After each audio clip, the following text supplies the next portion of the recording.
Alexander III of Macedon, commonly known as Alexander the Great, was a king of the ancient Greek Kingdom of Macedon. A member of the Argead dynasty, he was born in Pella, a city in ancient Greece. In 356 before Christ, he succeeded his father King Philip II to the throne at the age of 20, and spent most of his ruling years conducting a lengthy military campaign throughout the Middle East. By the age of 30, he had created one of the largest empires in history, stretching from Greece to northwestern India. He was undefeated in battle and is widely considered to be one of history's greatest and most successful military commanders. During his youth, Alexander was tutored by Aristotle until the age of 16. His father Philip was assassinated in 336 before Christ at Alexander's sister's wedding, and Alexander assumed the throne to the Kingdom of Macedon. After sacking the city of Thebes, Alexander was awarded the generalship of Greece. He used his authority to launch his father's pann-Hellenic project, which involved him assuming the leadership position to all the Greeks in their conquest of Persia. In 334 before Christ, he invaded the Achaemenid Empire, Persian Empire, and began a series of campaigns that lasted 10 years. Following his conquest of Asia Minor, modern-day Turkey, Alexander broke the power of Persia in a series of decisive battles, including those at Issus and Gaugamela. He subsequently overthrew King Darius III and conquered the Achaemenid Empire in its entirety. At that point, his empire stretched from the Adriatic Sea to the Indus River. Alexander endeavored to reach the ends of the world in the Great Outer Sea, and invaded India in 326 before Christ, achieving an important victory over King Porus at the Battle of the Hydaspes. He eventually turned back at the Thebes River due to the demand of his homesick troops, dying in Babylon in 323 before Christ, the city he planned to establish as his capital. He did not manage to execute a series of planned campaigns that would have begun with an invasion of Arabia. In the years following his death, a series of civil wars tore his empire apart. Alexander's legacy includes the cultural diffusion and syncretism which his conquests engendered, such as Greco-Buddhism and Hellenistic Judaism. He founded more than 20 cities that bore his name, most notably Alexandria in Egypt. Alexander's settlement of Greek colonists and the resulting spread of Greek culture resulted in Hellenistic civilization, which developed through the Roman Empire into modern Western culture.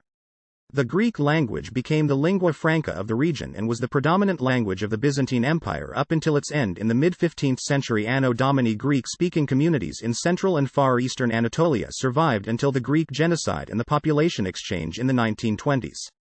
Alexander became legendary as a classical hero in the mold of Achilles, featuring prominently in the history and mythic traditions of both Greek and non-Greek cultures. His military achievements and enduring, unprecedented success in battle make him the measure with which many modern military leaders compare themselves. Military academies throughout the world still teach his tactics. He is often ranked among the most influential people in human history. Early life, lineage and childhood. Alexander was born in Pella, the capital of the Kingdom of Macedon, on the 6th day of the ancient Greek month of Hecatomeon, which probably corresponds to the 20th of July 356 before Christ, although the exact date is uncertain. He was the son of the king of Macedon, Philip II, and his fourth wife, Olympias, daughter of Neoptolemus I, king of Epirus. Although Philip had 7 or 8 wives, Olympias was his principal wife for some time, likely because she gave birth to Alexander. Several legends surround Alexander's birth and childhood. According to the ancient Greek biographer Plutarch, on the eve of the consummation of her marriage to Philip, Olympias dreamed that her womb was struck by a thunderbolt that caused a flame to spread far and wide, before dying away.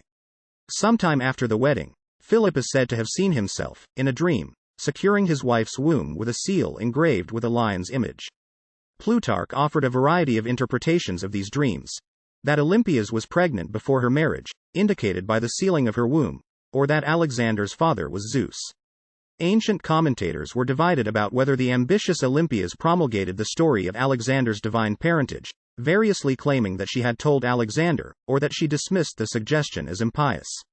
On the day Alexander was born, Philip was preparing a siege on the city of Potidaea on the peninsula of Chalcidice. That same day, Philip received news that his general Parmenion had defeated the combined Illyrian and Paeonian armies and that his horses had won at the Olympic Games.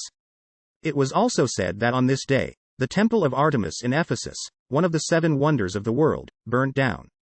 This led Hegesias of Magnesia to say that it had burnt down because Artemis was away, attending the birth of Alexander. Such legends may have emerged when Alexander was king, and possibly at his instigation, to show that he was superhuman and destined for greatness from conception. In his early years, Alexander was raised by a nurse, Lenike, sister of Alexander's future general Clytus the Black. Later in his childhood, Alexander was tutored by the strict Leonidas, a relative of his mother, and by Lysimachus of Acarnania.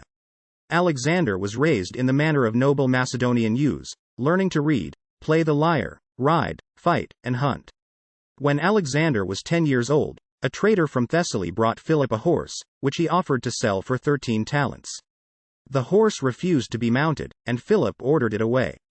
Alexander, however, detecting the horse's fear of its own shadow, asked to tame the horse, which he eventually managed. Plutarch stated that Philip, overjoyed at this display of courage and ambition, kissed his son tearfully, declaring, "My boy, you must find a kingdom big enough for your ambitions. Macedon is too small for you," and bought the horse for him. Alexander named it Bucephalus, meaning ox head. Bucephalus carried Alexander as far as India. When the animal died, because of old age, according to Plutarch, at age 30, Alexander named a city after him, Bucephala. Education. When Alexander was 13, Philip began to search for a tutor, and considered such academics as Isocrates and Speusippus, the latter offering to resign from his stewardship of the academy to take up the post. In the end, Philip chose Aristotle and provided the Temple of the Nymphs at Mysa as a classroom. In return for teaching Alexander, Philip agreed to rebuild Aristotle's hometown of Stagira, which Philip had razed, and to repopulate it by buying and freeing the ex-citizens who were slaves, or pardoning those who were in exile. Mysa was like a boarding school for Alexander and the children of Macedonian nobles, such as Ptolemy, Hephaestion, and Cassander. Many of these students would become his friends and future generals, and are often known as the companions. Aristotle taught Alexander and his companions about medicine, philosophy, morals, religion, logic, and art. Under Aristotle's tutelage, Alexander developed a passion for the works of Homer, and in particular the Iliad. Aristotle gave him an annotated copy, which Alexander later carried on his campaigns. Alexander was able to quote Euripides from memory. During his youth, Alexander was also acquainted with Persian exiles at the Macedonian court, who received the protection of Philip II for several years as they opposed Artaxerxes III. Among them were Artabasos II and his daughter Barsine, future mistress of Alexander, who resided at the Macedonian court from 352 to 342 before Christ, as well as Amynapes, future satrap of Alexander, or a Persian nobleman named Cyzines. This gave the Macedonian court a good knowledge of Persian issues, and may even have influenced some of the innovations in the management of the Macedonian state. Suda writes that, also, Anaximenes of Lampsacus was one of his teachers. Anaximenes also accompanied him on his campaigns. Heir of Philip II. Regency and ascent of Macedon. At the age of 16, Alexander's education under Aristotle ended. Philip II had waged war against the Thracians to the north, which left Alexander in charge as regent and heir apparent. During Philip's absence, the Thracian tribe of Mede revolted against Macedonia. Alexander responded quickly and drove them from their territory. The territory was colonized, and a city, named Alexandropolis, was founded. Upon Philip's return, Alexander was dispatched with a small force to subdue the revolts in southern Thrace. Campaigning against the Greek city of Perinthus, Alexander reportedly saved his father's life. Meanwhile, the city of Amphissa began to work lands that were sacred to Apollo near Delphi, a sacrilege that gave Philip the opportunity to further intervene in Greek affairs. While Philip was occupied in Thrace, Alexander was ordered to muster an army for a campaign in southern Greece. Concerned that other Greek states might intervene, Alexander made it look as though he was preparing to attack Illyria instead. During this turmoil, the Illyrians invaded Macedonia, only to be repelled by Alexander. Philip and his army joined his son in 338 before Christ, and they marched south through Thermopylae, taking it after stubborn resistance from its Theban garrison. They went on to occupy the city of Elatia, only a few days' march from both Athens and Thebes. The Athenians, led by Demosthenes, voted to seek alliance with Thebes against Macedonia. Both Athens and Philip sent embassies to win Thebes's favor, but Athens won the contest. Philip marched on Amphissa, ostensibly acting on the request of the Amphictyonic League, capturing the mercenaries sent there by Demosthenes and accepting the city's surrender. Philip then returned to Elatia, sending a final offer of peace to Athens and Thebes, who both rejected it. As Philip marched south, his opponents blocked him near Chaeronea, Boeotia. During the ensuing Battle of Chaeronea, Philip commanded the right wing and Alexander the left, accompanied by a group of Philip's trusted generals. According to the ancient sources, the two sides fought bitterly for some time. Philip deliberately commanded his troops to retreat, counting on the untested Athenian hoplites to follow, thus breaking their line. Alexander was the first to break the Theban lines, followed by Philip's generals.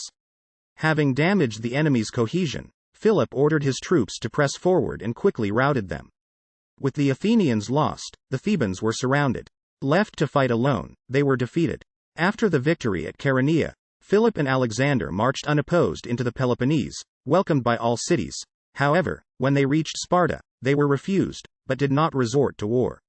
At Corinth, Philip established a Hellenic alliance, modeled on the old anti-Persian alliance of the Greco-Persian Wars, which included most Greek city-states except Sparta. Philip was then named hegemon, often translated as supreme commander, of this league, known by modern scholars as the League of Corinth, and announced his plans to attack the Persian Empire. Exile and return. When Philip returned to Pella, he fell in love with and married Cleopatra Eurydice in 338 before Christ, the niece of his general Attalus. The marriage made Alexander's position as heir less secure, since any son of Cleopatra Eurydice would be a fully Macedonian heir, while Alexander was only half Macedonian. During the wedding banquet, a drunken Attalus publicly prayed to the gods that the union would produce a legitimate heir. In 337 before Christ, Alexander fled Macedon with his mother, dropping her off with her brother, King Alexander I of Epirus in Dodona, capital of the Molossians. He continued to Illyria, where he sought refuge with one or more Illyrian kings, perhaps with Glaucias, and was treated as a guest, despite having defeated them in battle a few years before. However, it appears Philip never intended to disown his politically and militarily trained son. Accordingly, Alexander returned to Macedon after 6 months due to the efforts of a family friend, Demaratus, who mediated between the two parties. In the following year, the Persian satrap of Caria, Pixodarus, offered his eldest daughter to Alexander's half-brother, Philip Aridius.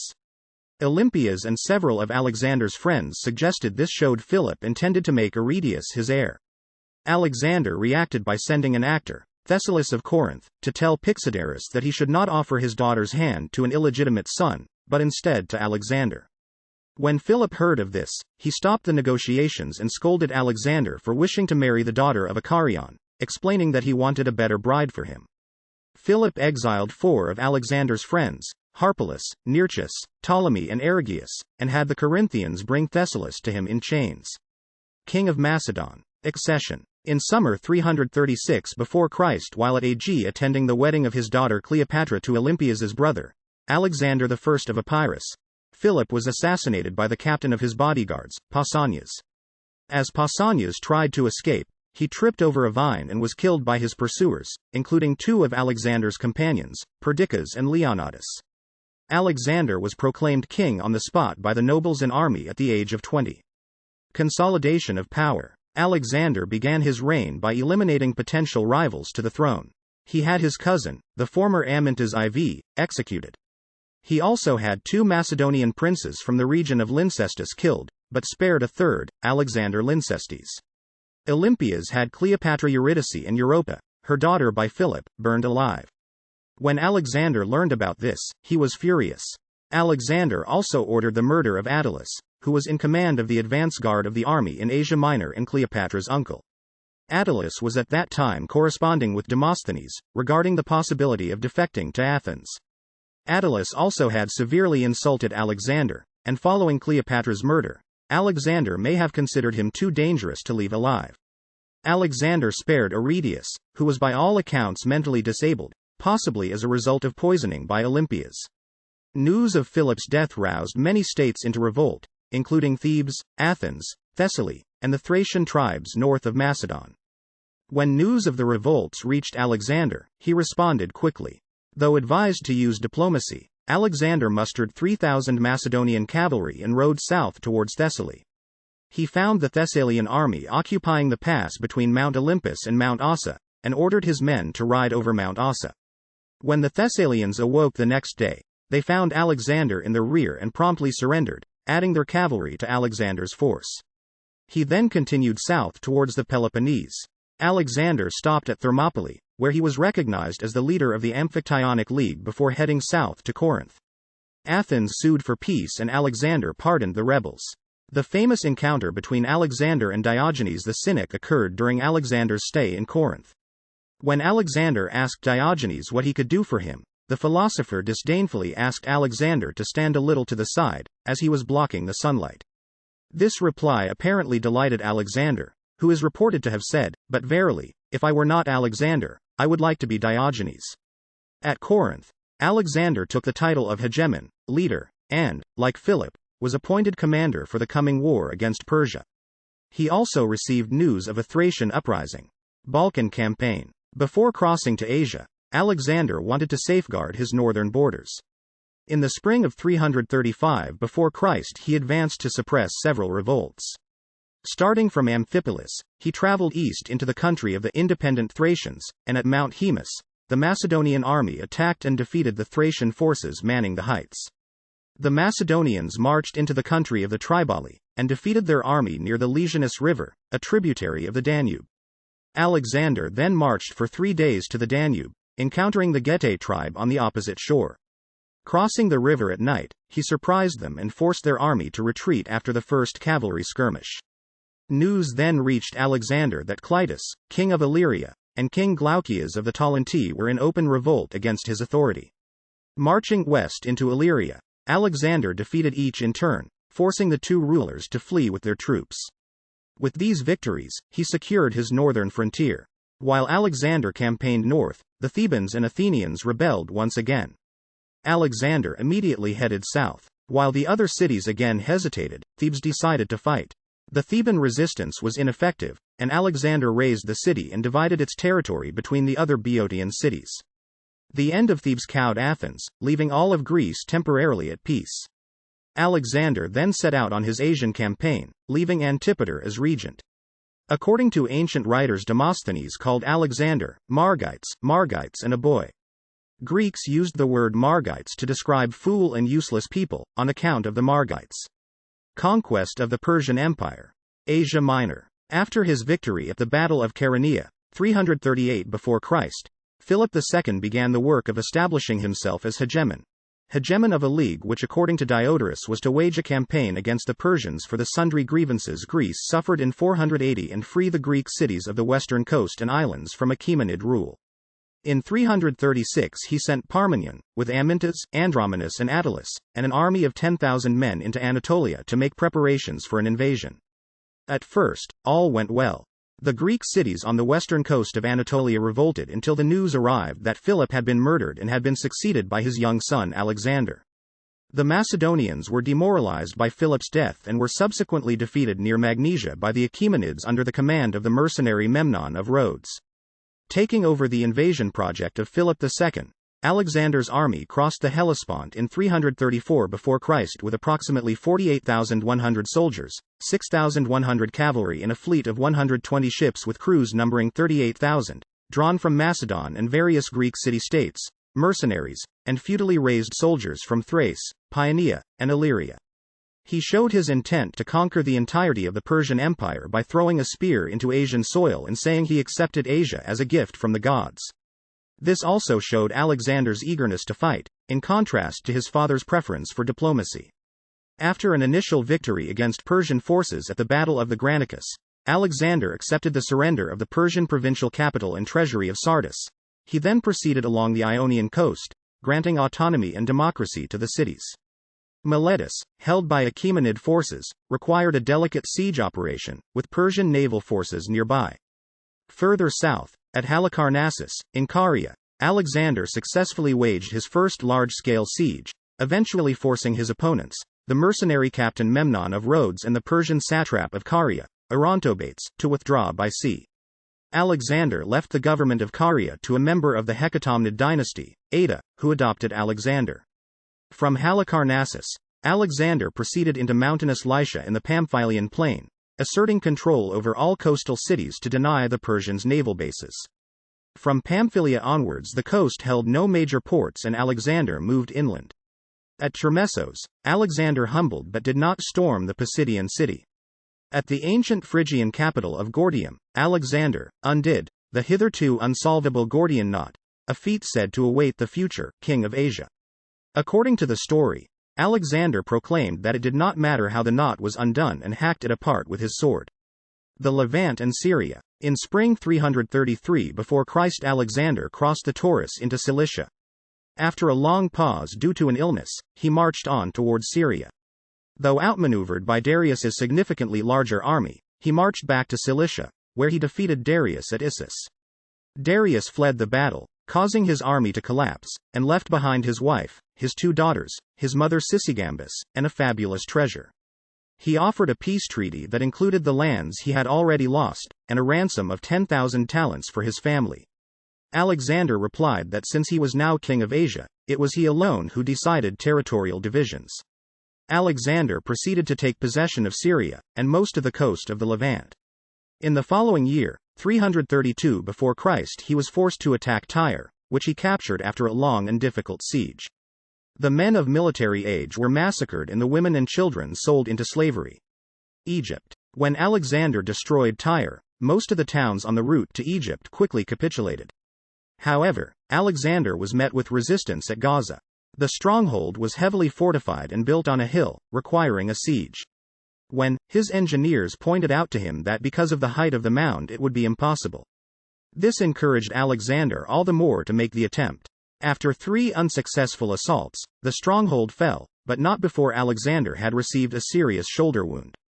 As in Tyre, men of military age were put to the sword and the women and children were sold into slavery. Egypt was only one of a large number of territories taken by Alexander from the Persians.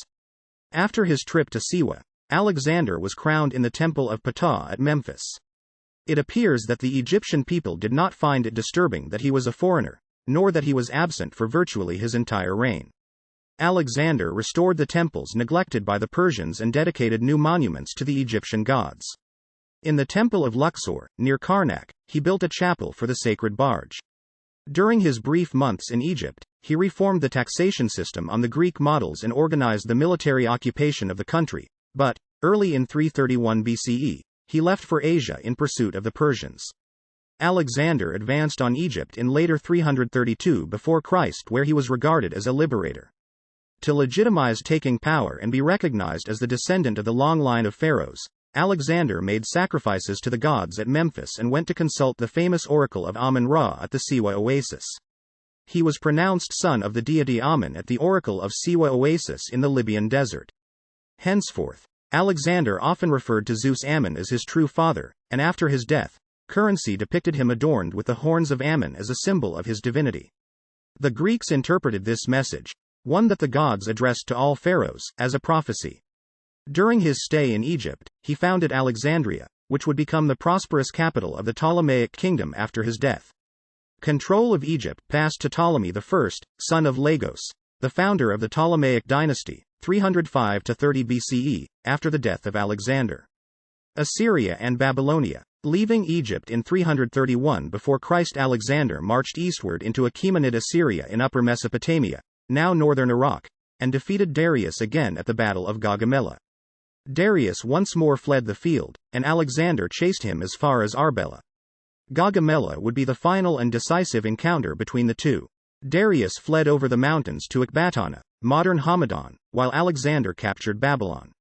Babylonian astronomical diaries says that, the king of the world, Alexander, sends his scouts with a message to the people of Babylon before entering the city: I shall not enter your houses.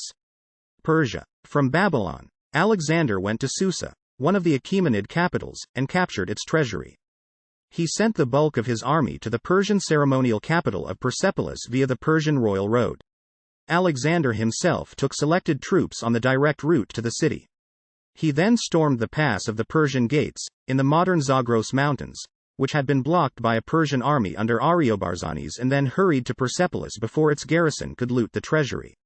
On entering Persepolis, Alexander allowed his troops to loot the city for several days. Alexander stayed in Persepolis for 5 months. During his stay, a fire broke out in the eastern palace of Xerxes I and spread to the rest of the city. Possible causes include a drunken accident or deliberate revenge for the burning of the Acropolis of Athens during the Second Persian War by Xerxes. Plutarch and Diodorus allege that Alexander's companion, the hetaira Thais, instigated and started the fire. Even as he watched the city burn, Alexander immediately began to regret his decision. Plutarch claims that he ordered his men to put out the fires, but that the flames had already spread to most of the city. Curtius claims that Alexander did not regret his decision until the next morning. Fall of the empire in the east. Alexander then chased Darius, first into Media, and then Parthia. The Persian king no longer controlled his own destiny, and was taken prisoner by Bessus, his Bactrian satrap and kinsman. As Alexander approached, Bessus had his men fatally stab the great king and then declared himself Darius's successor as Artaxerxes V, before retreating into Central Asia to launch a guerrilla campaign against Alexander. Alexander buried Darius's remains next to his Achaemenid predecessors in a regal funeral. He claimed that, while dying, Darius had named him as his successor to the Achaemenid throne. The Achaemenid Empire is normally considered to have fallen with Darius. However, as basic forms of community life and the general structure of government were maintained and resuscitated by Alexander under his own rule, he, in the words of the Iranologist Pierre Bryant, may therefore be considered to have acted in many ways as the last of the Achaemenids. Alexander viewed Bessus as a usurper and set out to defeat him. This campaign, initially against Bessus, turned into a grand tour of Central Asia. Alexander founded a series of new cities, all called Alexandria, including modern Kandahar in Afghanistan, and Alexandria Esket, the furthest, in modern Tajikistan. The campaign took Alexander through Media, Parthia, Arya, West Afghanistan, Drangiana, Arachosia, South and Central Afghanistan, Bactria, North and Central Afghanistan, and Scythia. In 329 before Christ, Spitamenes, who held an undefined position in the satrapy of Sogdiana, betrayed Bessus to Ptolemy, one of Alexander's trusted companions, and Bessus was executed. However, when, at some point later, Alexander was on the Jaxartes dealing with an incursion by a horse nomad army, Spitamenes raised Sogdiana in revolt. Alexander personally defeated the Scythians at the Battle of Jaxartes and immediately launched a campaign against Spitamenes, defeating him in the Battle of Gabae. After the defeat, Spitamenes was killed by his own men, who then sued for peace. Problems and plots. During this time, Alexander adopted some elements of Persian dress and customs at his court, notably the custom of proskynesis, either a symbolic kissing of the hand, or prostration on the ground, that Persians showed to their social superiors. This was one aspect of Alexander's broad strategy aimed at securing the aid and support of the Iranian upper classes. The Greeks, however, regarded the gesture of proskynesis as the province of deities and believed that Alexander meant to deify himself by requiring it. This cost him the sympathies of many of his countrymen, and he eventually abandoned it. During the long rule of the Achaemenids, the elite positions in many segments of the empire, including the central government, the army, and the many satrapies, were specifically reserved for Iranians and to a major degree Persian noblemen. The latter were in many cases additionally connected through marriage alliances with the royal Achaemenid family. This created a problem for Alexander as to whether he had to make use of the various segments and people that had given the empire its solidity and unity for a lengthy period of time. Pierre Bryant explains that Alexander realized that it was insufficient to merely exploit the internal contradictions within the imperial system as in Asia Minor, Babylonia or Egypt. He also had to create a central government with or without the support of the Iranians. As early as 334 before Christ, he demonstrated awareness of this, when he challenged incumbent King Darius III, by appropriating the main elements of the Achaemenid monarchy's ideology, particularly the theme of the king who protects the lands and the peasants. Alexander wrote a letter in 332 before Christ to Darius III, wherein he argued that he was worthier than Darius to succeed to the Achaemenid throne. However, Alexander's eventual decision to burn the Achaemenid palace at Persepolis and the major rejection and opposition of the entire Persian people made it impracticable for him to pose himself as Darius' legitimate successor. Against Bessus, Artaxerxes V, however, Bryant adds, Alexander reasserted his claim to legitimacy as the avenger of Darius III. A plot against his life was revealed, and one of his officers, Philotas, was executed for failing to alert Alexander. The death of the son necessitated the death of the father, and thus Parmenion, who had been charged with guarding the treasury at Ecbatana, was assassinated at Alexander's command, to prevent attempts at vengeance. Most infamously, Alexander personally killed the man who had saved his life at Granicus, Clitus the Black, during a violent drunken altercation at Marikanda, modern-day Samarkand in Uzbekistan, in which Clitus accused Alexander of several judgmental mistakes and most especially, of having forgotten the Macedonian ways in favor of a corrupt Oriental lifestyle. Later, in the Central Asian campaign, a second plot against his life was revealed, this one instigated by his own royal pages. His official historian, Callisthenes of Olynthus, was implicated in the plot, and in the Anabasis of Alexander, Arrian states that Callisthenes and the pages were then tortured on the rack as punishment, and likely died soon after. It remains unclear if Callisthenes was actually involved in the plot, for prior to his accusation he had fallen out of favor by leading the opposition to the attempt to introduce proskynesis. Macedon in Alexander's absence. When Alexander set out for Asia, he left his general Antipater, an experienced military and political leader and part of Philip II's Old Guard, in charge of Macedon. Alexander's sacking of Thebes ensured that Greece remained quiet during his absence. The one exception was a call to arms by Spartan king Agis III in 331 before Christ, whom Antipater defeated and killed in the Battle of Megalopolis. Antipater referred the Spartans' punishment to the League of Corinth, which then deferred to Alexander, who chose to pardon them. There was also considerable friction between Antipater and Olympias, and each complained to Alexander about the other. In general, Greece enjoyed a period of peace and prosperity during Alexander's campaign in Asia. Alexander sent back vast sums from his conquest, which stimulated the economy and increased trade across his empire. However, Alexander's constant demands for troops and the migration of Macedonians throughout his empire depleted Macedon's strength, greatly weakening it in the years after Alexander, and ultimately led to its subjugation by Rome after the Third Macedonian War, 171 to 168 before Christ. Indian campaign. Forays into the Indian subcontinent. After the death of Spidomenes and his marriage to Roxana, Rakshna in Old Iranian, to cement relations with his new satrapies, Alexander turned to the Indian subcontinent. He invited the chieftains of the former satrapy of Gandhara, a region presently straddling eastern Afghanistan and northern Pakistan, to come to him and submit to his authority. Omphis, Indian name Ambi, the ruler of Taxila, whose kingdom extended from the Indus to the Hydaspes, complied, but the chieftains of some hill clans, including the Aspagioi and Asakanoi sections of the Kamboyas, known in Indian texts also as Ashvayanas and Ashvakayanas, refused to submit. Ambi hastened to relieve Alexander of his apprehension and met him with valuable presents, placing himself and all his forces at his disposal.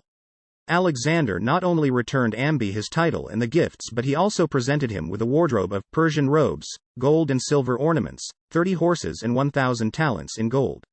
Alexander was emboldened to divide his forces, and Ambi assisted Hephaestion and Perdiccas in constructing a bridge over the Indus where it bends at Hund, supplied their troops with provisions, and received Alexander himself, and his whole army, in his capital city of Taxila, with every demonstration of friendship and the most liberal hospitality. On the subsequent advance of the Macedonian king, Taxiles accompanied him with a force of 5,000 men and took part in the battle of the Hydaspes River. After that victory he was sent by Alexander in pursuit of Porus, to whom he was charged to offer favorable terms, but narrowly escaped losing his life at the hands of his old enemy. Subsequently, however, the two rivals were reconciled by the personal mediation of Alexander, and Taxiles, after having contributed zealously to the equipment of the fleet on the Hydaspes, was entrusted by the king with the government of the whole territory between that river and the Indus. A considerable accession of power was granted him after the death of Philip, son of Machadas, and he was allowed to retain his authority at the death of Alexander himself, 323 before Christ, as well as in the subsequent partition of the provinces at Triparadisus, 321 before Christ. In the winter of 327–326 before Christ, Alexander personally led a campaign against the Aspagioi of Kuna valleys, the Gurians of the Guraeus valley, and the Asakanoi of the Swat and Bunner valleys. A fierce contest ensued with the Aspagioi in which Alexander was wounded in the shoulder by a dart, but eventually the Aspagioi lost. Alexander then faced the Asakanoi, who fought against him from the strongholds of Masaga, Ora and Aornos. The fort of Masaga was reduced only after days of bloody fighting, in which Alexander was wounded seriously in the ankle. According to Curtius, not only did Alexander slaughter the entire population of Massaga, but also did he reduce its buildings to rubble. A similar slaughter followed at Ora. In the aftermath of Massaga and Ora, numerous Ossicanians fled to the fortress of Aornos.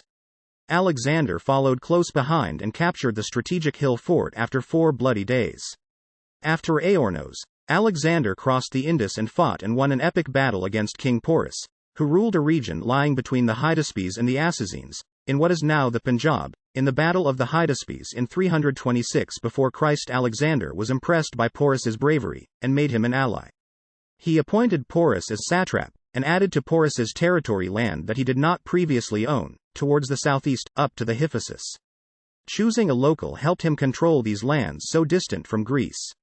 Alexander founded 2 cities on opposite sides of the Hydaspes River, naming one Bucephala, in honor of his horse, who died around this time. The other was Nicaea, thought to be located at the site of modern-day Maung, Punjab. Philostratus the Elder in the Life of Apollonius of Tyana writes that in the army of Porus there was an elephant who fought brave against Alexander's army, and Alexander dedicated it to the Helios and named it Ajax, because he thought that a so great animal deserved a great name. The elephant had gold rings around its tusks and an inscription was on them written in Greek. Alexander the son of Zeus dedicates Ajax to the Helios, Alexandros Omicron Dios ton Ianta toi Elioi. Revolt of the army. East of Porus's kingdom, near the Ganges River, was the Nanda Empire of Magadha, and further east, the Gangaridai Empire of Bengal region of the Indian subcontinent. Fearing the prospect of facing other large armies and exhausted by years of campaigning, Alexander's army mutinied at the Hyphasis River, refusing to march farther east. This river thus marks the easternmost extent of Alexander's conquests. Alexander tried to persuade his soldiers to march farther, but his general Coenus pleaded with him to change his opinion and return. The men, he said, longed to again see their parents, their wives and children, their homeland. Alexander eventually agreed and turned south, marching along the Indus. Along the way his army conquered the Mali, in modern-day Multan, and other Indian tribes, and Alexander sustained an injury during the siege. Alexander sent much of his army to Carmania, modern southern Iran, with General Craterus, and commissioned a fleet to explore the Persian Gulf shore under his admiral Nearchus, while he led the rest back to Persia through the more difficult southern route along the Gedrosian Desert and Makran. Alexander reached Susa in 324 before Christ, but not before losing many men to the harsh desert. Last years in Persia, discovering that many of his satraps and military governors had misbehaved in his absence, Alexander executed several of them as examples on his way to Susa. As a gesture of thanks, he paid off the debts of his soldiers, and announced that he would send over aged and disabled veterans back to Macedon, led by Craterus.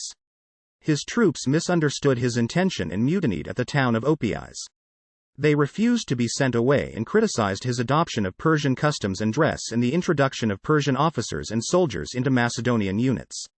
After 3 days, unable to persuade his men to back down, Alexander gave Persians command posts in the army and conferred Macedonian military titles upon Persian units.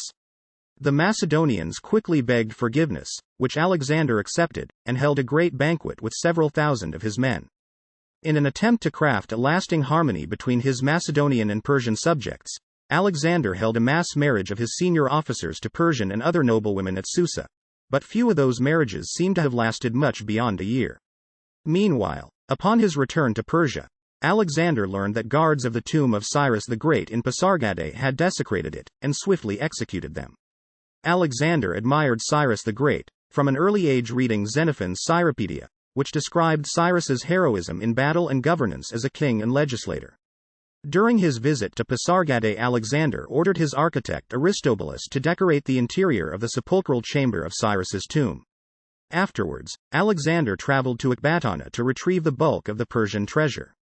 There, his closest friend and possible lover, Hephaestion, died of illness or poisoning. Hephaestion's death devastated Alexander, and he ordered the preparation of an expensive funeral pyre in Babylon, as well as a decree for public mourning. Back in Babylon, Alexander planned a series of new campaigns, beginning with an invasion of Arabia, but he would not have a chance to realize them, as he died shortly after Hephaestion. Death and succession. On either 10 or the 11th of June 323 before Christ, Alexander died in the palace of Nebuchadnezzar II, in Babylon, at age 32. There are two different versions of Alexander's death, and details of the death differ slightly in each. Plutarch's account is that roughly 14 days before his death, Alexander entertained Admiral Nearchus and spent the night and next day drinking with Medius of Larissa. He developed a fever, which worsened until he was unable to speak. The common soldiers, anxious about his health, were granted the right to file past him as he silently waved at them. In the second account, Diodorus recounts that Alexander was struck with pain after downing a large bowl of unmixed wine in honor of Heracles, followed by 11 days of weakness. He did not develop a fever, instead dying after some agony. Arrian also mentioned this as an alternative, but Plutarch specifically denied this claim. Given the propensity of the Macedonian aristocracy to assassination, foul play featured in multiple accounts of his death. Diodorus, Plutarch, Arrian and Justin all mentioned the theory that Alexander was poisoned. Justin stated that Alexander was the victim of a poisoning conspiracy. Plutarch dismissed it as a fabrication, while both Diodorus and Arrian noted that they mentioned it only for the sake of completeness. The accounts were nevertheless fairly consistent in designating Antipater, recently removed as Macedonian viceroy, and at odds with Olympias, as the head of the alleged plot. Perhaps taking his summons to Babylon as a death sentence, and having seen the fate of Parmenion and Philotas, Antipater purportedly arranged for Alexander to be poisoned by his son Aeolus, who was Alexander's wine-pourer. There was even a suggestion that Aristotle may have participated.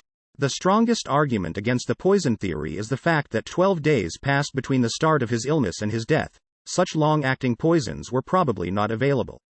However, in a 2003 BBC documentary investigating the death of Alexander, Leo Shep from the New Zealand National Poison Centre proposed that the plant white hellebore, Veratrum album, which was known in antiquity, may have been used to poison Alexander.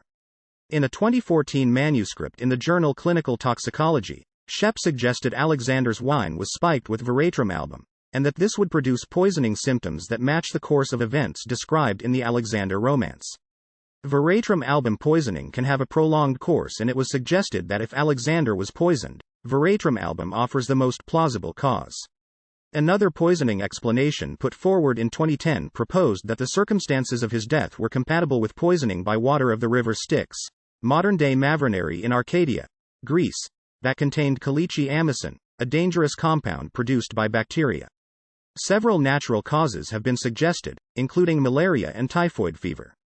A 1998 article in the New England Journal of Medicine attributed his death to typhoid fever complicated by bowel perforation and ascending paralysis. Another recent analysis suggested pyogenic spondylitis or meningitis. Other illnesses fit the symptoms, including acute pancreatitis and West Nile virus. Natural cause theories also tend to emphasize that Alexander's health may have been in general decline after years of heavy drinking and severe wounds. The anguish that Alexander felt after Hephaestion's death may also have contributed to his declining health. After death, Alexander's body was laid in a gold anthropoid sarcophagus that was filled with honey, which was in turn placed in a gold casket. According to Aelian, a seer called Aristander foretold that the land where Alexander was laid to rest would be happy and unvanquishable forever. Perhaps more likely, the successors may have seen possession of the body as a symbol of legitimacy, since burying the prior king was a royal prerogative. While Alexander's funeral cortege was on its way to Macedon, Ptolemy seized it and took it temporarily to Memphis. His successor, Ptolemy II Philadelphus, transferred the sarcophagus to Alexandria, where it remained until at least late antiquity. Ptolemy IX Lathyrus, one of Ptolemy's final successors, replaced Alexander's sarcophagus with a glass one so he could convert the original to coinage. The recent discovery of an enormous tomb in northern Greece, at Amphipolis, dating from the time of Alexander the Great, has given rise to speculation that its original intent was to be the burial place of Alexander. This would fit with the intended destination of Alexander's funeral cortege. However, the memorial was found to be dedicated to the dearest friend of Alexander the Great, Hephaestion. Pompey, Julius Caesar and Augustus all visited the tomb in Alexandria, where Augustus, allegedly, accidentally knocked the nose off. Caligula was said to have taken Alexander's breastplate from the tomb for his own use. Around Anno Domini 200, Emperor Septimius Severus closed Alexander's tomb to the public. His son and successor, Caracalla, a great admirer, visited the tomb during his own reign. After this, details on the fate of the tomb are hazy. The so-called Alexander sarcophagus, discovered near Sidon and now in the Istanbul Archaeology Museum, is so named not because it was thought to have contained Alexander's remains, but because its bas-reliefs depict Alexander and his companions fighting the Persians and hunting. It was originally thought to have been the sarcophagus of Abdolonymus, died 311 before Christ, the king of Sidon appointed by Alexander immediately following the Battle of Issus in 331. However, more recently, it has been suggested that it may date from earlier than Abdolonymus's death. Demades likened the Macedonian army, after the death of Alexander, to the blinded Cyclops, due to the many random and disorderly movements that it made. In addition, Leosthenes, also, likened the anarchy between the generals, after Alexander's death, to the blinded Cyclops, who after he had lost his eye went feeling and groping about with his hands before him, not knowing where to lay them. Division of the empire. Alexander's death was so sudden that when reports of his death reached Greece, they were not immediately believed. Alexander had no obvious or legitimate heir, his son Alexander IV by Roxanne being born after Alexander's death. According to Diodorus, Alexander's companions asked him on his deathbed to whom he bequeathed his kingdom. His laconic reply was, toi kratistoi, to the strongest. Another theory is that his successors willfully or erroneously misheard, toi kratroi, to Craterus, the general leading his Macedonian troops home and newly entrusted with the regency of Macedonia. Arrian and Plutarch claimed that Alexander was speechless by this point, implying that this was an apocryphal story. Diodorus, Curtius and Justin offered the more plausible story that Alexander passed his signet ring to Perdiccas, a bodyguard and leader of the companion cavalry, in front of witnesses, thereby nominating him. Perdiccas initially did not claim power, instead suggesting that Roxanne's baby would be king, if male, with himself, Craterus, Leonidas, and Antipater as guardians. However, the infantry, under the command of Meleager, rejected this arrangement since they had been excluded from the discussion. Instead, they supported Alexander's half-brother Philip Arrhidaeus. Eventually, the two sides reconciled, and after the birth of Alexander IV, he and Philip III were appointed joint kings, albeit in name only. Dissension and rivalry soon afflicted the Macedonians, however. The satrapies handed out by Perdiccas at the partition of Babylon became power bases each general used to bid for power. After the assassination of Perdiccas in 321 before Christ, Macedonian unity collapsed, and 40 years of war between the successors ensued before the Hellenistic world settled into four stable power blocks: Ptolemaic Egypt, Seleucid Mesopotamia and Central Asia, Attalid Anatolia, and Antigonid Macedon. In the process, both Alexander IV and Philip III were murdered. Last plans. Diodorus stated that Alexander had given detailed written instructions to Craterus some time before his death, which are known as Alexander's last plans.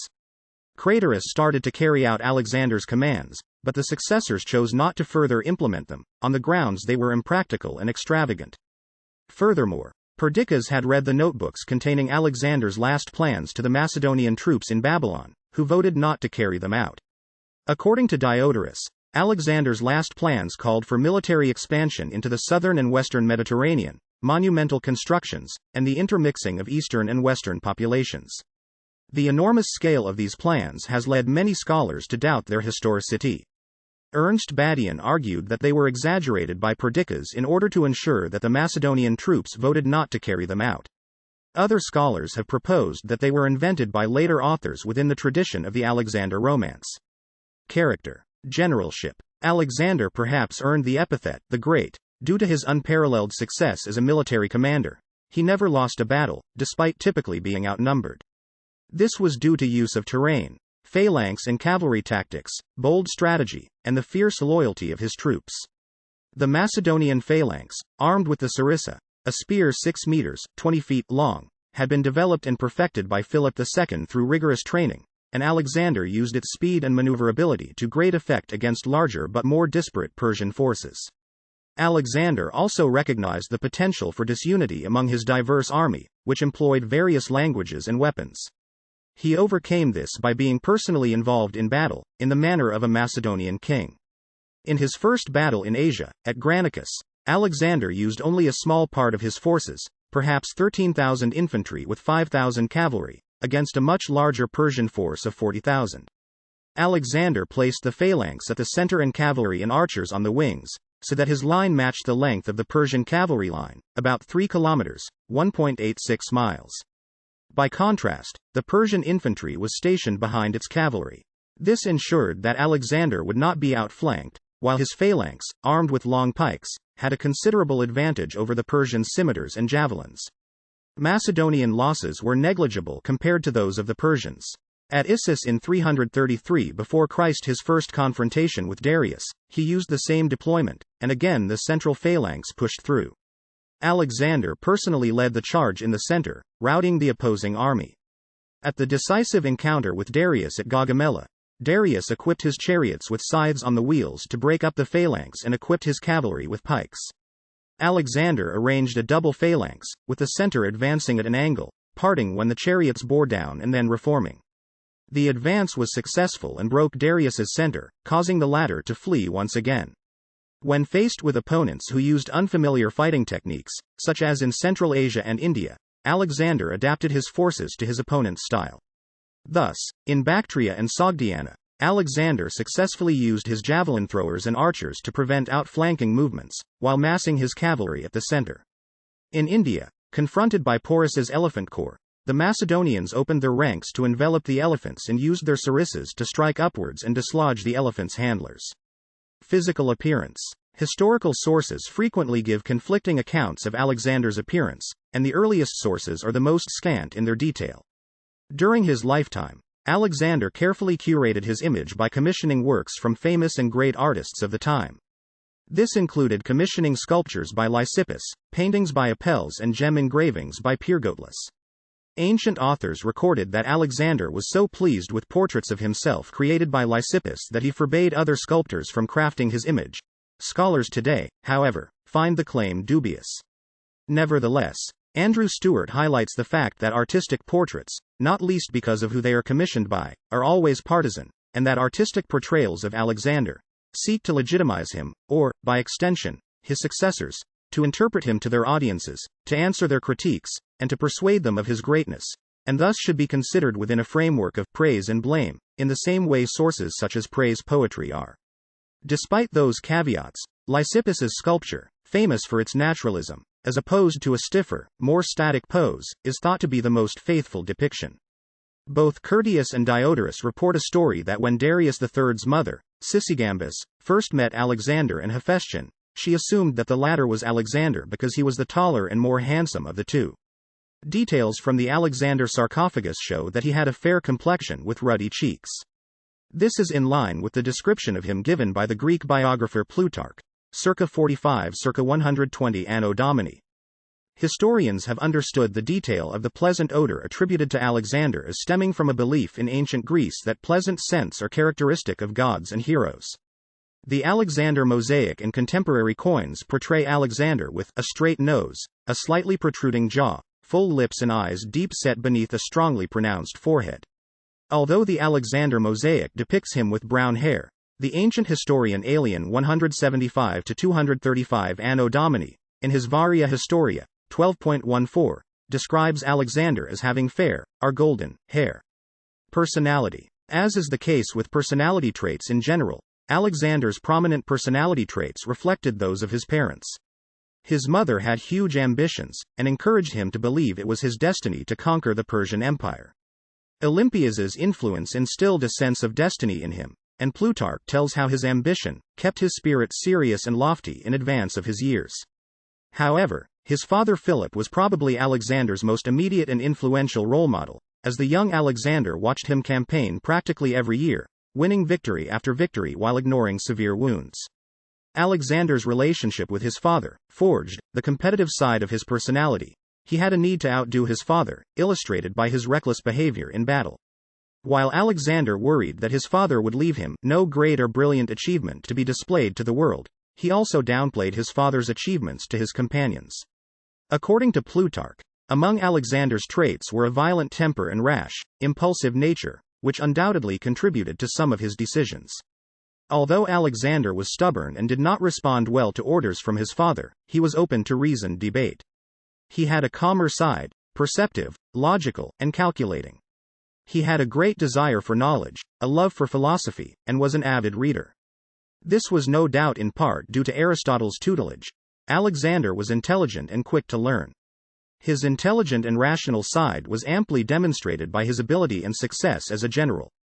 He had great self-restraint in pleasures of the body, in contrast with his lack of self-control with alcohol. Alexander was erudite and patronized both arts and sciences. However, he had little interest in sports or the Olympic Games, unlike his father, seeking only the Homeric ideals of honor, time, and glory. He had great charisma and force of personality, characteristics which made him a great leader. His unique abilities were further demonstrated by the inability of any of his generals to unite Macedonia and retain the empire after his death. Only Alexander had the ability to do so. During his final years, and especially after the death of Hephaestion, Alexander began to exhibit signs of megalomania and paranoia. His extraordinary achievements, coupled with his own ineffable sense of destiny and the flattery of his companions, may have combined to produce this effect.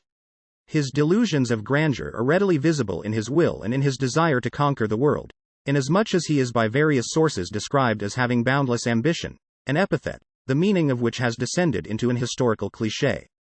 He appears to have believed himself a deity, or at least sought to deify himself.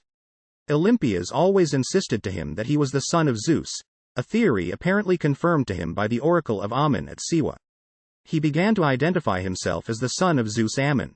Alexander adopted elements of Persian dress and customs at court, notably proskynesis, which was one aspect of Alexander's broad strategy aimed at securing the aid and support of the Iranian upper classes. However, the practice of proskynesis was disapproved by the Macedonians, and they were unwilling to perform it. This behavior cost him the sympathies of many of his countrymen. However, Alexander also was a pragmatic ruler who understood the difficulties of ruling culturally disparate peoples, many of whom lived in kingdoms where the king was divine. Thus, rather than megalomania, his behavior may simply have been a practical attempt at strengthening his rule and keeping his empire together. Personal relationships. Alexander married 3 times. Roxana, daughter of the Sogdian nobleman Oxyartes of Bactria, out of love, and the Persian princesses Statera II and Perisatis II, the former a daughter of Darius III and latter a daughter of Artaxerxes III, for political reasons. He apparently had 2 sons, Alexander IV of Macedon by Roxana and, possibly, Heracles of Macedon from his mistress Barsine. He lost another child when Roxana miscarried at Babylon. Alexander also had a close relationship with his friend, general, and bodyguard Hephaestion, the son of a Macedonian noble. Hephaestion's death devastated Alexander. This event may have contributed to Alexander's failing health and detached mental state during his final months.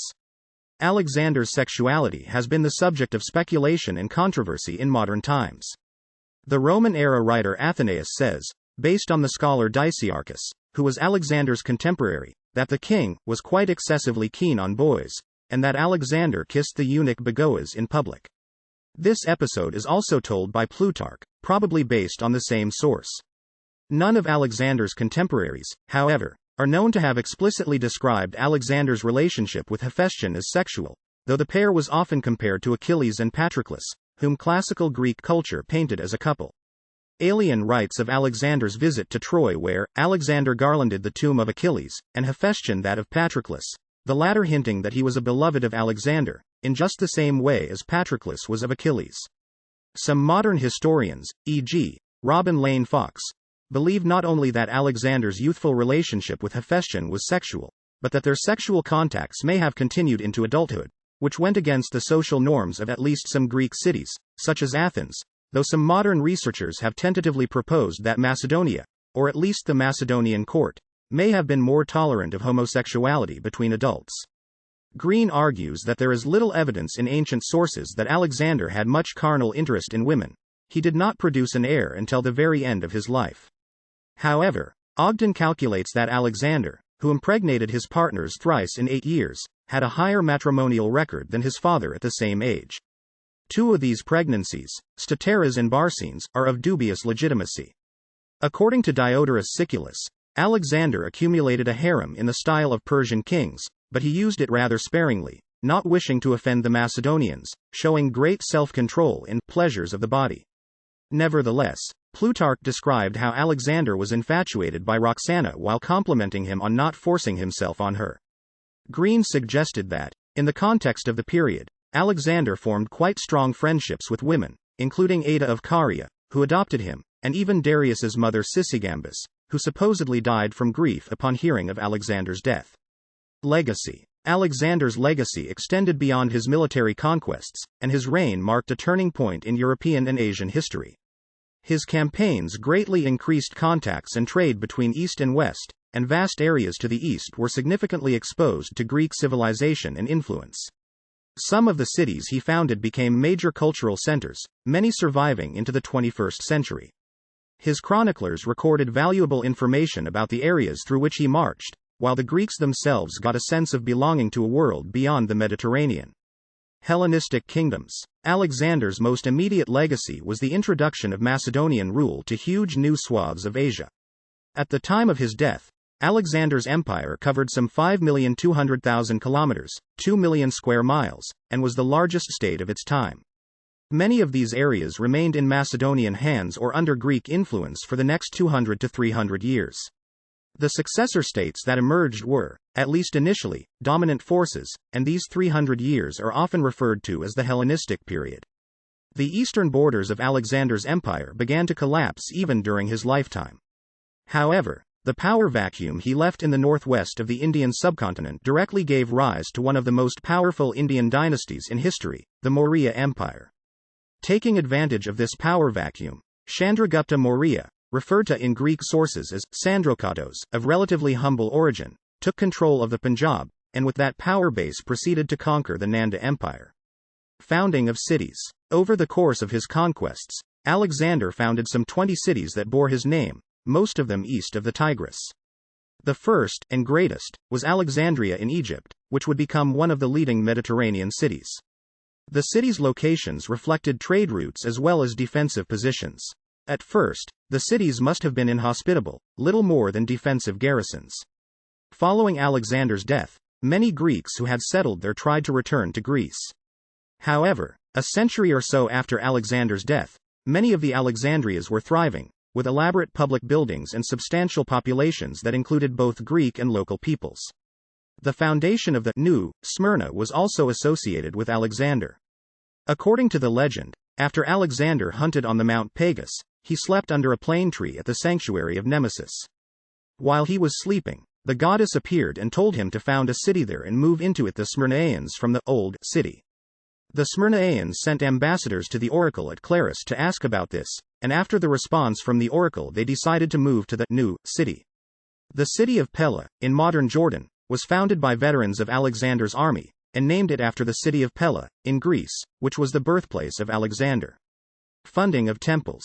In 334 before Christ, Alexander the Great donated funds for the completion of the new temple of Athena Polias in Priene, in modern-day western Turkey. An inscription from the temple, now housed in the British Museum, declares, "King Alexander dedicated this temple to Athena Polias." This inscription is one of the few independent archaeological discoveries confirming an episode from Alexander's life. The temple was designed by Pytheos, one of the architects of the mausoleum at Halicarnassus. Libanius wrote that Alexander founded the temple of Zeus Badaeos, ancient Greek, Badaeu Dios, in the place where later the city of Antioch was built. Suda wrote that Alexander built a big temple to Serapis. Hellenization. Hellenization was coined by the German historian Johann Gustav Droysen to denote the spread of Greek language, culture, and population into the former Persian Empire after Alexander's conquest. This process can be seen in such great Hellenistic cities as Alexandria, Antioch, and Seleucia, south of modern Baghdad. Alexander sought to insert Greek elements into Persian culture and to hybridize Greek and Persian culture, homogenizing the populations of Asia and Europe. Although his successors explicitly rejected such policies, Hellenization occurred throughout the region, accompanied by a distinct and opposite Orientalization of the successor states. The core of the Hellenistic culture promulgated by the conquests was essentially Athenian. The close association of men from across Greece in Alexander's army directly led to the emergence of the largely Attic-based Koine, or common, Greek dialect. Koine spread throughout the Hellenistic world, becoming the lingua franca of Hellenistic lands and eventually the ancestor of modern Greek.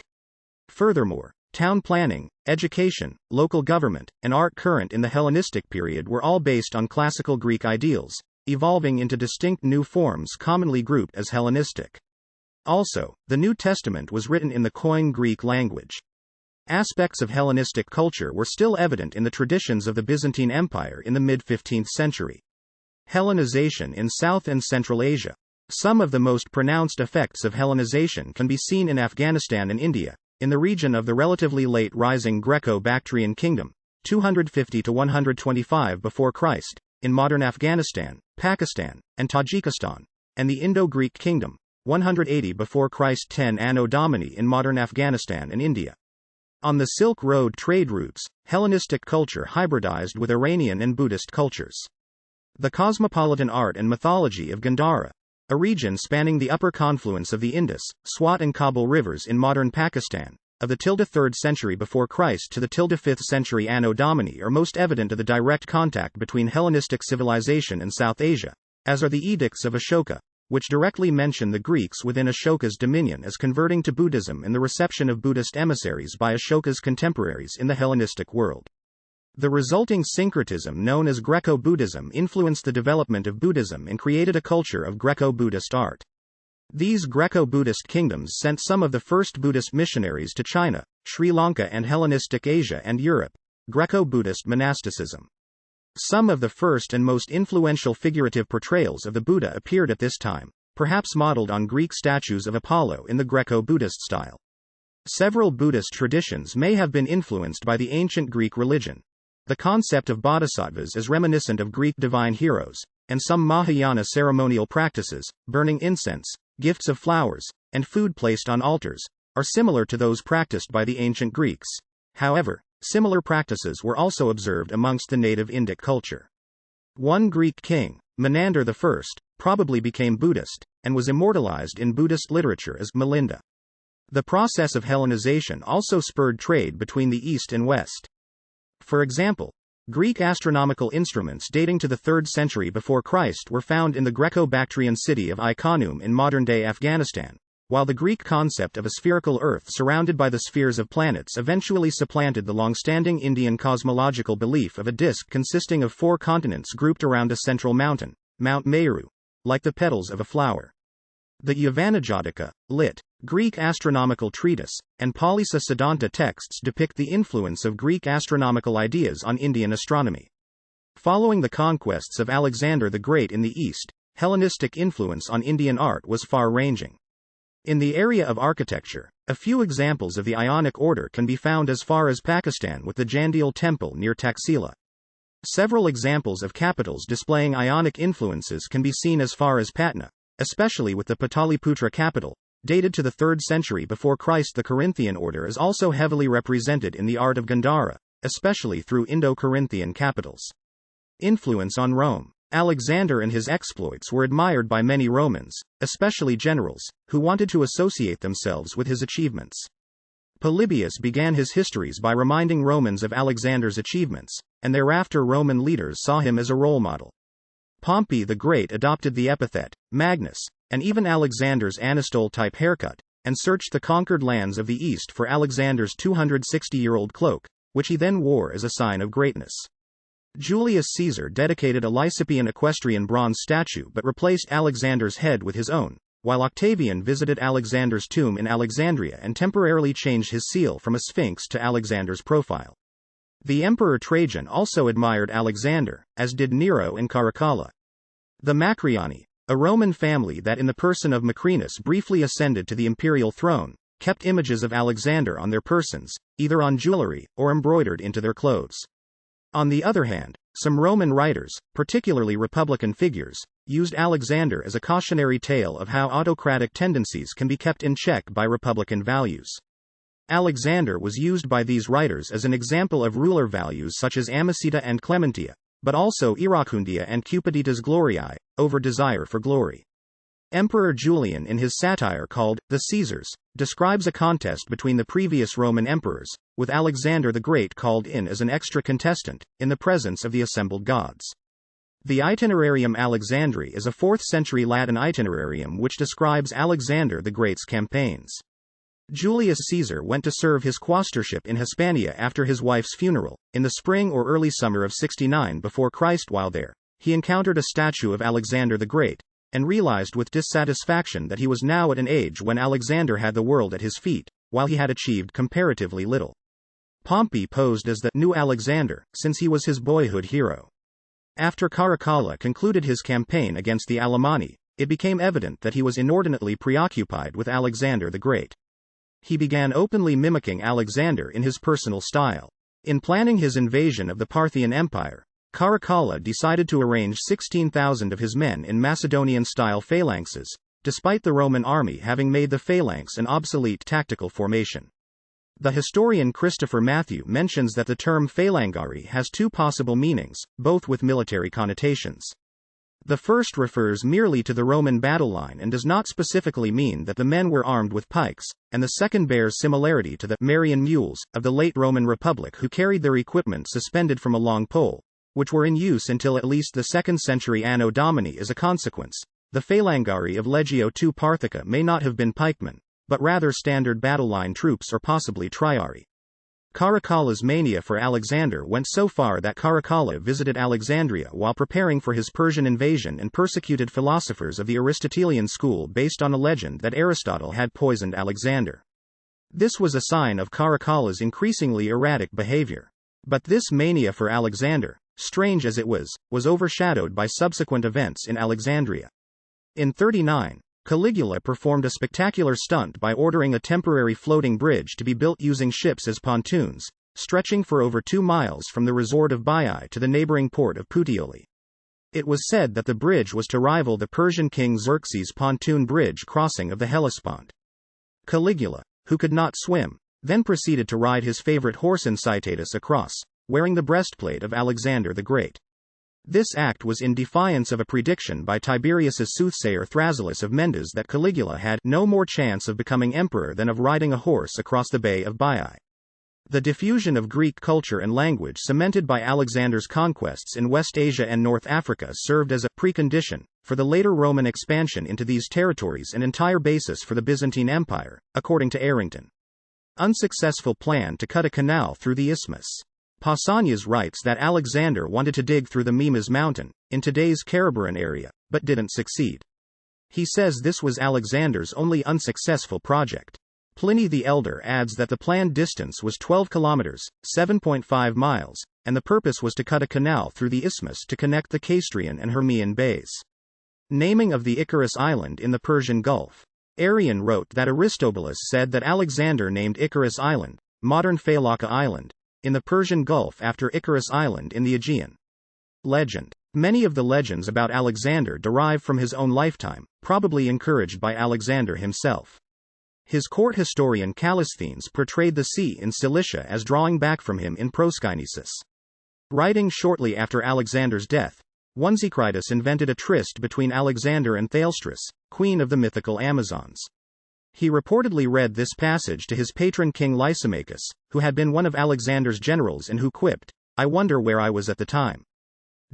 In the first centuries after Alexander's death, probably in Alexandria, a quantity of the legendary material coalesced into a text known as the Alexander Romance, later falsely ascribed to Callisthenes and therefore known as Pseudo-Callisthenes. This text underwent numerous expansions and revisions throughout antiquity and the Middle Ages, containing many dubious stories, and was translated into numerous languages. In ancient and modern culture, Alexander the Great's accomplishments and legacy have been depicted in many cultures. Alexander has figured in both high and popular culture beginning in his own era to the present day. The Alexander Romance, in particular, has had a significant impact on portrayals of Alexander in later cultures, from Persian to medieval European to modern Greek. Alexander features prominently in modern Greek folklore, more so than any other ancient figure. The colloquial form of his name in modern Greek, O Megalexandros, is a household name, and he is the only ancient hero to appear in the Karageorgis shadow play. One well-known fable among Greek seamen involves a solitary mermaid who would grasp a ship's prow during a storm and ask the captain, "Is King Alexander alive?" The correct answer is, "He is alive and well and rules the world," causing the mermaid to vanish and the sea to calm. Any other answer would cause the mermaid to turn into a raging Gorgon who would drag the ship to the bottom of the sea, all hands aboard. In pre-Islamic Middle Persian literature, Alexander is referred to by the epithet Gujastic, meaning accursed, and is accused of destroying temples and burning the sacred texts of Zoroastrianism. In Sunni Islamic Persia, under the influence of the Alexander romance, a more positive portrayal of Alexander emerges. Ferdowsi's Shahnameh, the Book of Kings, includes Alexander in a line of legitimate Persian shahs, a mythical figure who explored the far reaches of the world in search of the fountain of youth. In the Shahnameh, Alexander's first journey is to Mecca to pray at the Kaaba. Alexander was depicted as performing a Hajj, pilgrimage to Mecca, many times in subsequent Islamic art and literature. Later Persian writers associate him with philosophy, portraying him at a symposium with figures such as Socrates, Plato and Aristotle, in search of immortality. The figure of Dhul Qarnayn, literally, the two-horned one, mentioned in the Quran is believed by scholars to be based on later legends of Alexander. In this tradition, he was a heroic figure who built a wall to defend against the nations of Gog and Magog. He then traveled the known world in search of the water of life and immortality, eventually becoming a prophet. The Syriac version of the Alexander romance portrays him as an ideal Christian world conqueror who prayed to the one true God. In Egypt, Alexander was portrayed as the son of Nectanebo II, the last pharaoh before the Persian conquest. His defeat of Darius was depicted as Egypt's salvation, proving Egypt was still ruled by an Egyptian. According to Josephus, Alexander was shown the Book of Daniel when he entered Jerusalem, which described a mighty Greek king who would conquer the Persian Empire. This is cited as a reason for sparing Jerusalem. In Hindi and Urdu, the name Sikander, derived from the Persian name for Alexander, denotes a rising young talent, and the Delhi Sultanate ruler Aladdin Khilji stylized himself as Sikander-I-Sani, the second Alexander the Great. In medieval India, Turkic and Afghan sovereigns from the Iranian-cultured region of Central Asia brought positive cultural connotations of Alexander to the Indian subcontinent, resulting in the efflorescence of Sikandernameh, Alexander romances, written by Indo-Persian poets such as Amir Khusro, and the prominence of Alexander the Great as a popular subject in Mughal-era Persian miniatures. In medieval Europe, Alexander the Great was revered as a member of the Nine Worthies, a group of heroes whose lives were believed to encapsulate all the ideal qualities of chivalry. During the First Italian campaign of the French Revolutionary Wars, in a question from Bourrienne, asking whether he gave his preference to Alexander or Caesar, Napoleon said that he places Alexander the Great in the first rank, the main reason being his campaign on Asia. In the Greek anthology, there are poems referring to Alexander. Throughout time, art objects related to Alexander were being created. In addition to speech works, sculptures and paintings, in modern times Alexander is still the subject of musical and cinematic works. The song, Alexander the Great, by the British heavy metal band Iron Maiden is indicative. There are also many references to other movies and TV series. Newer novels about Alexander are the trilogy, Alexander the Great, by Valerio Massimo Manfredi, consisting of The Son of the Dream, The Sand of Ammon, and The Ends of the World. The trilogy of Mary Renault, consisting of Fire from Heaven, The Persian Boy, and Funeral Games. Irish playwright Aubrey Thomas de Vere wrote Alexander the Great, a dramatic poem. Historiography. Apart from a few inscriptions and fragments, texts written by people who actually knew Alexander or who gathered information from men who served with Alexander were all lost. Contemporaries who wrote accounts of his life included Alexander's campaign historian Callisthenes, Alexander's generals Ptolemy and Nearchus, Aristobulus, a junior officer on the campaigns, and Onesicritus, Alexander's chief helmsman. Their works are lost, but later works based on these original sources have survived. The earliest of these is Diodorus Siculus, 1st century before Christ, followed by Quintus Curtius Rufus, mid to late 1st century Anno Domini, Arrian, 1st to 2nd century Anno Domini, the biographer Plutarch, 1st to 2nd century Anno Domini, and finally Justin, whose work dated as late as the 4th century. Of these, Arrian is generally considered the most reliable, given that he used Ptolemy and Aristobulus as his sources, closely followed by Diodorus. This audio uses material from the Wikipedia article Alexander the Great n.wikipedia.org/wiki/Alexander_the_Great, which is released under the license Creative Commons. Attribution Share Alike 3.0 Unported. CC by SA 3.0 creativecommons.org/licenses/by SA/3.0